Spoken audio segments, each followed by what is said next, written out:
요즘 장안의 화제입니다. 미국에서 기준금리를 0.5%를 인하하면서 4년 반 만에 B컷을 했다. 이런 내용들이 많이 나오고 있어요. 그런데 우리 같은 일반인들 입장에서는 이게 나에게 무슨 의미가 있지? 라고 생각하실 수 있거든요. 그래서 오늘은 미국이 기준금리를 인하하면은 나에게 어떤 일이 벌어지는지 예금, 주식, 부동산, 일상생활 측면에서 제가 원숭이도 이해할 만큼 쉽게 해설해 드리려고 하고요. 마지막으로 이 일에 대비해서 나는 어떻게 해야 될까? 제 의견까지 마지막에 덧붙여서 해설을 해드리도록 하겠습니다.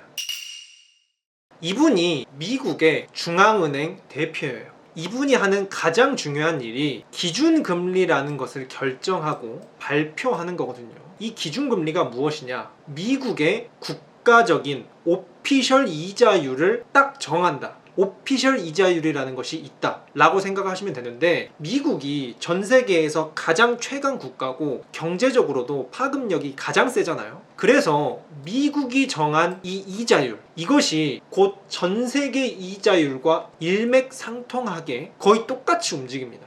그래서 이분이 전 세계의 경제 대통령이라고 불리우는데요. 며칠 전에 이 기준금리를 원래는 기본이 0.25%씩 올리거나 내리거나 조정을 합니다. 그런데 이번에 0.5%로, 그러니까 평소보다 좀 더 과격하게 인하를 했습니다. 그래서 지금 미국의 표준 이자율이 4.75에서 5%다 라고 생각을 하시면 되고요. 이게 또 의미가 있었던 게 지난 4년 동안 이 기준금리를 그대로 놔두거나 올리기만 했었는데, 드디어 4년 만에 처음으로 이 이자율을 낮췄어요. 그래서 4년 만에 이런 변동이 생긴 만큼 많은 변화가 생길 것이라고 여겨지고 있습니다. 그래서 첫 번째로 은행 예금부터 어떤 변화들이 있을지 한번 살펴보도록 하겠습니다.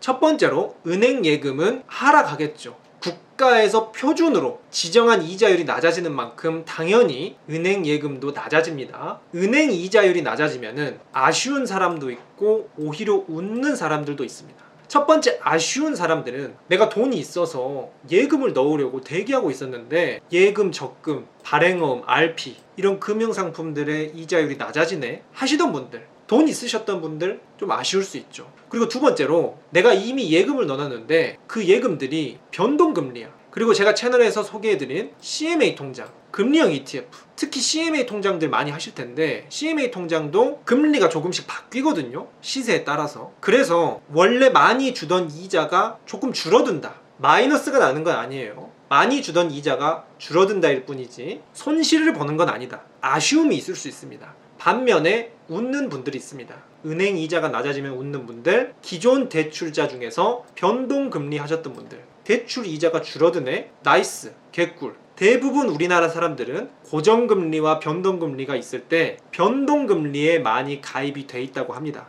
그래서 많은 대출자분들이 한시름 놓을 수 있어요. 그리고 대출 받으려고 대기하셨던 분들, 돈 필요했는데 이번에 이자 떨어진다고 하네, 학자금 대출, 결혼자금, 특히 내 집 마련하려고 대기했던 사람들이 굉장히 들썩들썩 하고 있겠죠. 저번 달부터 지금 이쪽 대출이 폭증하고 있다고 하고 뒷부분에서 부동산도 살짝 언급을 드릴 겁니다. 두 번째로 금융시장입니다. 주식시장으로 대표가 되고요. 가장 민감하고 규모가 큰 시장이라고 볼 수가 있습니다.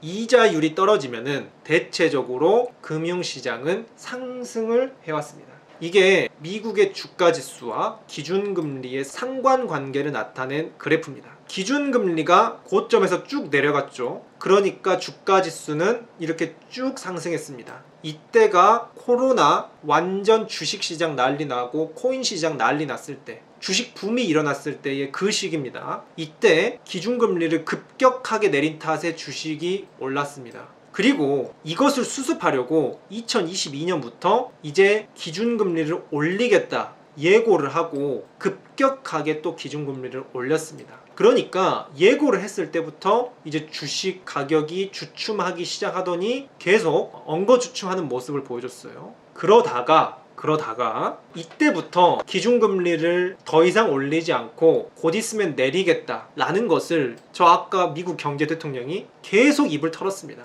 그러니까 기준금리 내리겠네, 주식 가격은 오르겠다 하면서 이미 이때부터 주식 가격이 오르다가 지금 최고가를 찌르고 있습니다. 실제로 이자율 하락이 발표되고 난 이후에 미국의 다우지수와 S&P 500이 사상 최고치를 기록했고요. 테슬라나 엔비디아 같은 것들도 7%, 4%씩 폭등을 했습니다. 우리 은행 예금에 1년 맡겨야 4% 주죠. 하루 만에 4% 올라버립니다. 그래서 기준금리가 내려가면은 금융시장은 대체적으로 상승한다. 주식 보유자들은 파티가 열립니다. 지금 그래서 사상 최고가를 이렇게 쭉 계속해서 올라주면서 미국의 주가 지수에 투자하는 사람과 투자하지 않는 사람들의 격차가 벌어지고 있습니다. 투자하고 있는 사람만 계속 돈이 늘어나고 투자하지 않고 있는 사람들은 그냥 제자리에 있는 거예요. 빈익빈 부익부가 확대되고 있습니다.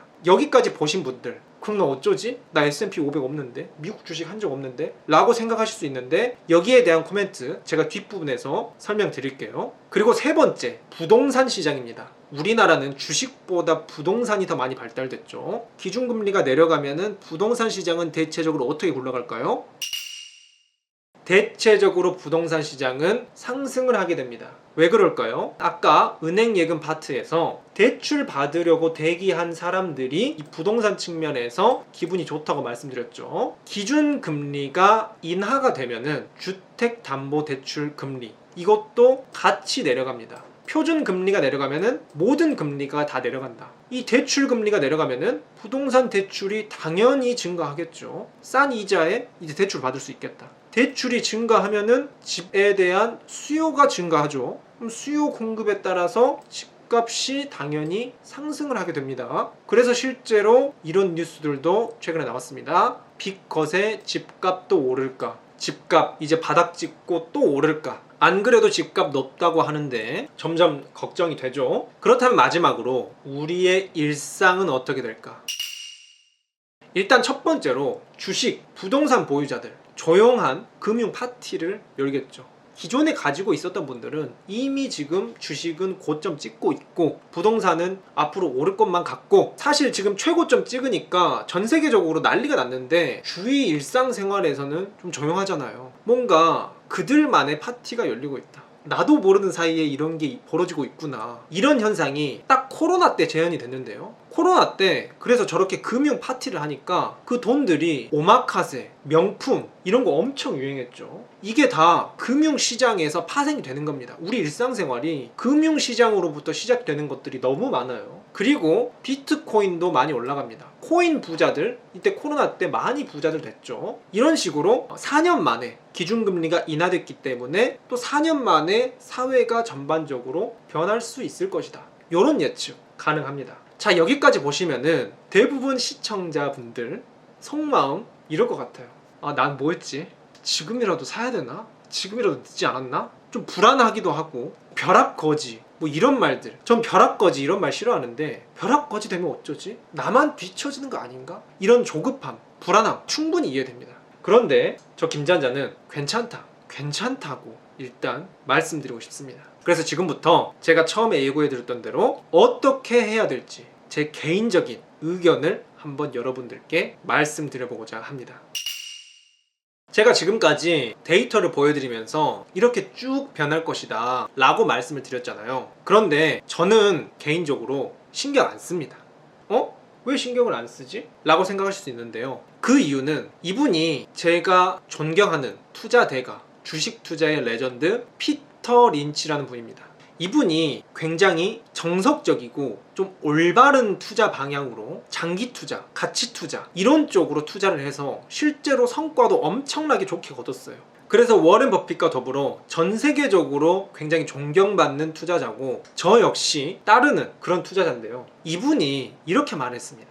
경제 예측은 쓸모가 없다. 경제 전망에 14분을 쓰면 12분은 버리는 것이다. 완전히 시간 낭비다. 아무도 예측할 수 없다. 나는 모른다는 사실을 안다. 진정한 현자죠. 제가 봤을 때 진정한 투자자, 제대로 된 투자자들은 철학자, 현자, 오히려 인문학적이고 통찰력 이런 게 대단한 것 같아요. 그러니까 오늘 제가 말씀드린 내용들이 대체적인 맥락 자체는 맞아요. 그렇게 흘러갈 것이라고 많은 사람들이 예측하는 것도 사실입니다. 하지만 우리 인생에는 변수가 너무 많죠. 미래 예측이 불가능하다는 거, 언제나 불확실성이 존재합니다. 이게 팩트입니다. 그러니까 자기가 뭘 안다, 나는 미래를 안다, 확신하는 사람만큼 잘못된 사람이 없죠. 미래는 모른다, 미래는 불확실성이 존재한다 라고 말하는 사람이 진짜 팩트를 말하고 있는 겁니다. 그래서 저 김잔자는 여러분들께 어떻게 제안드리고 싶냐, 저런 예측들, 저런 변화들, 아 그렇구나 라고 그냥 한 번쯤 재미로 들어보시기만 하시고 그저 꾸준히 하던 대로 마음 편한 재테크 하던 대로 그냥 꾸준히 해나가면 됩니다. 일희일비할 필요가 없어요. 마음 편한 재테크 어떻게 소개드렸죠? 단기 자금들은 은행 예금보다는 이자를 조금 더 쳐주는 발행어음, CMA 통장, 금리형 ETF들 활용하시라고 말씀드렸고, 장기 자금들은 미국 주식 ETF, 아까 지속적으로 말씀드린 S&P 500을 대표로 하는 미국 주가지수의 ETF로 투자하시라 라고 말씀드렸습니다. 그리고 제가 이 외에도 괜찮다고 보는 ETF가 2가지 정도 있는데 이 부분들도 추후에 계속 다뤄드릴 예정이라 라고 말씀드렸고요. SCHD 말씀하시는 분들이 있는데 저는 지금까지 SCHD 단 한 주도 사본 적이 없습니다. 마지막으로 절세 계좌 꼭 활용하시라고 제가 지속적으로 말씀드리고 시리즈로도 컨텐츠 내놨습니다. 연금저축 IRP 꼭 활용하셔서 노후 자금 완벽하게 클리어하시고, 지금은 ISA 계좌 시리즈 다뤄드리고 있죠. 결과적으로 제가 드리고 싶은 말씀은 이런 재테크들 더불어서 예금이든 뭐든 하든 간에 그냥 꾸준히 하던 대로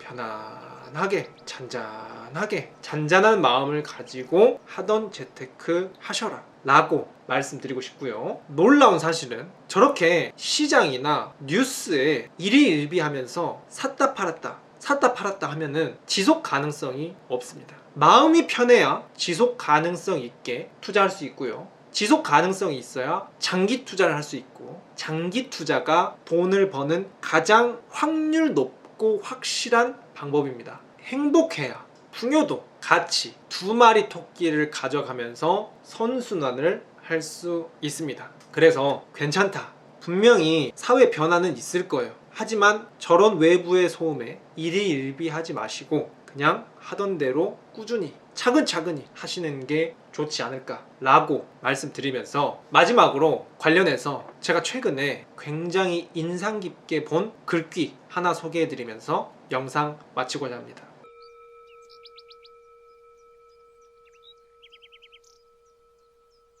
제가 가끔 보는 유튜브인데요, 찰스 엔터라는 분입니다. 이분이 무심결에 한 말이 있는데 물 들어올 때 노 저으라고 하잖아요. 저는 그걸 그렇게 좋아하지 않거든요. 전력 질주하면은 너무 금방 지칠 것 같아요. 뭐든 자기 페이스에 맞게 하는 게 좋다고 생각해요. 물 들어올 때 노 저어라, 이런 말들 너무 당연한 말들 같잖아요. 사회에서 너무 당연하게 스며드는 말입니다. 근데 이런 담론들에 대해서 이분은 나는 근데 거기에 동의하지 않는다, 그렇게 좋아하지 않는다, 이렇게 자기 주관이 있습니다. 물 들어올 때 너 저어야 한다, 이걸 그냥 사실로 믿어버리고 살기에는 나는 금방 지칠 것 같은데? 그냥 물 들어올 때 물살로만 편하게 가면 안 되나? 이런 담론에 대해서 뭔가 한 발 떨어져서 자기 자신만의 생각을 해보는 이런 모습, 뭐든 자기 페이스에 맞게 하는 게 좋다고 생각해요. 그리고 이분이 하는 말씀이 그래서 롱런 하는 걸 수도 있다. 너무 와닿고 오늘 내용과도 연결이 되는 부분이 있는 것 같아서 말씀드리고 싶습니다. 앞으로도 여러 가지 이야기들이 있을 거예요. 하지만 그런 사회적 담론들에 휘둘리지 않고 자신이 맞다고 생각하는 것에, 나는 재테크도 좋지만 마음 편한 것도 중요해, 행복도 중요해, 꾸준히 그냥 차곡차곡, 이런 마인드의 재테크, 마음 편한 재테크, 앞으로도 이런 시장 상황에 맞춰서 어떤 멘탈 관리, 재테크 철학 관련한 영상들도 꾸준히 업로드 하도록 하겠습니다. 그리고 저런 좋은 글귀들도 아무래도 제 채널을 구독해 주시는 분들께서는 저와 비슷한 철학들 추구하시는 분들이 많을 것 같아서 저런 좋은 글귀들도 가끔씩 공유해 보고자 하는데요. 앞으로도 이런 영상들 꾸준히 받아보고 싶으시면 구독과 알림 설정 눌러주시고 오늘 영상도 도움이 되셨다면 좋아요 눌러주시면 앞으로도 잔잔하게 컨텐츠 제작해 드리는데 도움이 될 것 같습니다. 그럼 또 다음 영상에서 저는 우리 구독자님들 찾아뵙도록 하겠습니다.